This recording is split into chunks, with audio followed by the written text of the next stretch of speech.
πολύ παλιά τέχνη που ξεκινά τουλάχιστον πριν από 6 αιώνες. Η κομποδετική λοιπόν ή αλλιώς μακραμέ είναι η υψηλή τέχνη των κόμπων.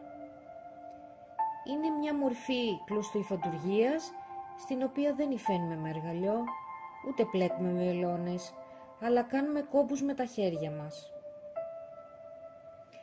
Κάποιες από τις καταγραφές χρήσης κόμπων ως διακόσμηση εμφανίζονται στα γλυπτά των Βαβυλωνίων και των Ασσυρίων.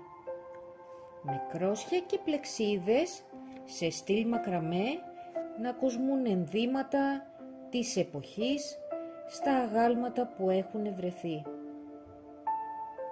Ενώ πηγαίνοντας ακόμη πιο πίσω συναντάμε στη μινωική εποχή τις δεσιές, την παραδοσιακή τέχνη που χρησιμοποιούσαν οι γυναίκες για να ολοκληρώσουν τα εργόχειρά τους.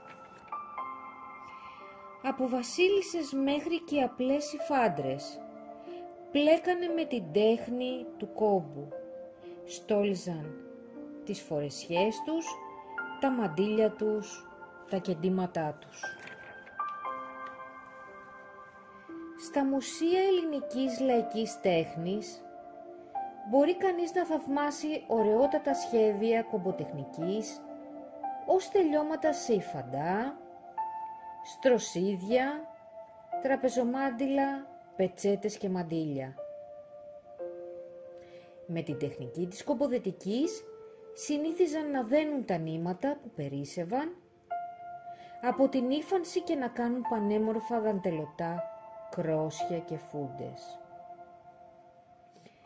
Κάθε χειροτέχνης και καλλιτέχνης με εφόδια τη φαντασία, την έμπνευση και τις κλωστές μπορεί να δημιουργήσει υπέροχα σχέδια, στολίδια μονόχρωμα ή πολύχρωμα, με χάντρες, πέτρες και άλλα υλικά και να τους δώσει μορφή σε βραχιόλια, δαχτυλίδια, τσάντες, ζώνες, διακοσμητικά τείχου και άλλα αξεσουάρ.